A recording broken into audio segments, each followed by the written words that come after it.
Hello दोस्तों, Hindi स्टोरिया channel आपका अभिनंदन करता है। कहानी सुनने के लिए आपका धन्यवाद। कहानी पसंद आए तो लाइक और सब्सक्राइब जरूर करें। बिना देरी किए चलिए कहानी शुरू करते हैं। आज की कहानी में आप दुनिया की सच्चाई के बारे में जानोगे। जो हमारी आँखों को दिखता है वैसा नहीं होता। हमारी आँखें जो देखती है वो भी कभी कभी सत्य नहीं होता। हमारी आँखें वर्तमान में किसी मनुष्य के बारे में उससे देखकर उसका अनुमान लगाना शुरू करती हैं और उसके बारे में अपने दिमाग में सारी बातें बैठा लेती है कि वो इंसान ऐसा होगा, वह इंसान वैसा होगा। हम किसी को देखकर यह सोचते हैं कि वह कितना खुशनसीब है, उसके पास सब कुछ है। उसके पास महंगे महंगे सामान को देखकर हम सोचते हैं कि वह बहुत अमीर है और वह अपनी सारी आवश्यकताओं की पूर्ति कर सकता है। लेकिन ऐसा नहीं होता। हर इंसान के पास सब कुछ नहीं होता। किसी के पास पैसा है तो उसके पास स्वास्थ्य नहीं, और किसी के पास स्वास्थ्य है तो उसके पास पैसा नहीं है। लेकिन हमारी आंखें सिर्फ मनुष्य के बाहरीपन को देखकर उसके जैसा की होने आशा करती है। काश मैं भी बहुत सुंदर होता, मेरे पास भी गाड़ी होती, मेरे पास भी बहुत पैसा होता। ये सारी बातें मनुष्य के दिमाग में आती है। लेकिन आगे की सच्चाई क्या है, यह उस मनुष्य के पास जाने से पता चलता है कि वो उस जिंदगी से खुश हैं या नहीं। जब वो मनुष्य अपनी समस्याओं को बताता है तब असली सच्चाई का पता चलता है। आज की कहानी एक छोटे से बच्चे की है जिसका नाम अंशु था। वह बहुत ही गरीब था। वो एक झुकी झोपड़ी में रहता था। उसके माता पिता मजदूरी का काम करते थे और अंशु भी दिन में कबाड़ी का काम करता था। पैसा कम होने के कारण अंशु के माता पिता उसे स्कूल भी नहीं भेज पाते थे और अंशु दिन भर काम करके शाम को अपने घर आता था। अंशु की दिनचर्या यही थी। अंशु बहुत ही मेहनती लड़का था, लेकिन पैसे की कमी के कारण वह पढ़ाई नहीं कर पाया। अंशु मात्र कक्षा 5वीं तक ही पढ़ा था। अंशु कबाड़ी का काम करता था और वह दिन भर बड़े बड़े लोगों की कॉलोनी में घूमता रहता था, जिससे उसको कबाड़ का सामान मिल जाता था। पुरानी पुस्तकें, टूटी फूटी कुर्सियाँ, ये सब अंशु को आसानी से मिल जाता था, इसलिए वह बड़े बड़े कॉलोनी में घूमता था और अपना काम करता था। बड़ी बड़ी कॉलोनी के बीच में एक बहुत ही सुंदर सा गार्डन था। अंशु को जब भी थकान लगती तो वह उस गार्डन में जाकर बैठ जाता और उसे शांति मिलती थी और उसका थकान दूर हो जाता और फिर वह आगे बढ़ जाता। एक दिन अंशु देखा कि उसी की उम्र का लड़का महंगे कपड़े, महंगे जूते पहनकर उस गार्डन में आया था और उसके साथ एक नौकर भी था। अंशु उस लड़के को देखकर सोचता है कि ये बहुत ही अमीर लड़का है, इसके पास सारी चीजें हैं, महंगे कपड़े, महंगी गाड़ी और साथ में एक नौकर भी है। पहले दिन अंशु का मन उस लड़के से बात करने का होता है, लेकिन अंशु की हालत बहुत खराब थी। वो फटे पुराने कपड़े पहना था, इसलिए वो उसे दूर से ही देखा और फिर अपने काम में वापस लौट गया। अंशु दूसरे दिन फिर से अपने काम पे चला गया और अपना काम करने के बाद फिर से उसी गार्डन में चला गया कुछ देर आराम करने के लिए, जहाँ फिर उसे वही लड़का दिखाई देता है। उसके पास खाने की भी महंगे महंगे सामान था और उसका नौकर उसका पूरा ध्यान रखता था। अंशु के मन में यह बात आती है, ये कितना भाग्यशाली लड़का है, और अंशु उसी बारे में सोच रहा था।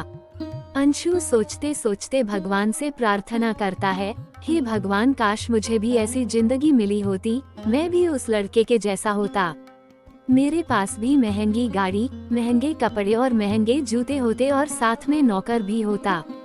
खूब सारे महंगे महंगे खाने की चीजें भी होती, मैं भी बहुत खुश होता, सारी खुशियाँ मेरे कदमों में होती, मुझे किसी चीज की जरूरत नहीं होती।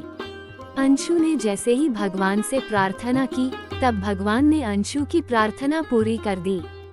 भगवान ने अंशु की आत्मा को उस अमीर लड़के के शरीर में डाल दिया और उस अमीर लड़के के शरीर की आत्मा को अंशु के शरीर में डाल दिया। अब अंशु की आत्मा उस अमीर लड़के के शरीर में थी। अंशु बहुत खुश था। अब मैं बहुत अमीर बन गया हूँ, अब मेरे पास सब कुछ है, अब मुझे किसी चीज की जरूरत नहीं। बहुत सारी बातें अंशु के दिमाग में चलती है, लेकिन जैसे ही अंशु चलने की कोशिश करता है तो वह चल नहीं पाता। उसके पैर काम नहीं कर रहे थे।